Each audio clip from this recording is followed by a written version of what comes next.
ஒரு நாள் ஈசா அலைஹிசலாம் அவர்கள் ஒரு மலை மீது ஏறி சென்றார்கள். அங்கு ஒருவர் வெயிலில் தொழுது கொண்டு இருப்பதை கண்டனர். அவர் தொழுததும் அவரிடம் சென்று, தாங்கள் வெயிலையும் மழையையும் விட்டு தங்களை பாதுகாத்துக் கொள்ள ஒரு வீட்டை அமைத்துக் கொள்ளக்கூடாதா என்று கேட்டனர். அதற்கு அவர், இறைவனின் தூதரே, நான் 700 வயதுக்கு மேல் வாழ மாட்டேன் என்று பல நபிமார்கள் என்னிடம் கூறியுள்ளனர். இத்தனை குறைந்த வயதை பெற்றுள்ள நான் வீட்டை கட்டுவதில் என் வாழ்நாளை செலவு செய்ய விரும்பவில்லை என்று கூறினார். அப்போது ஈசா அலைஹிஸ்ஸலாம் அவர்கள் அவரை நோக்கி, இதைவிட ஆச்சரியமான ஒரு விடயத்தை சொல்லவா என்று கேட்டார்கள். என்ன அது என்று வியப்புடன் கேட்டார் அந்த மனிதர். உலகின் இறுதி காலத்தில் தோன்றும் மனிதர்கள் 100 வயது கூட வாழ மாட்டார்கள்.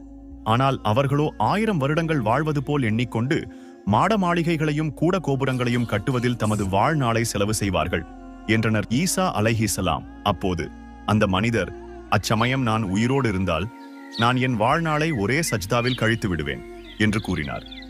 இக்கதையின் மூலமாக நாம் இவ்வுலகில் சேர்த்து வைக்கும் எந்த செல்வமும் நம்முடன் இறுதி வரை வருவதில்லை என்று அறிய முடிகிறது. அந்த காலகட்டத்தில் நம்மை விட அந்த மனிதர்களுக்கு ஆயுட்காலம் அதிகம்.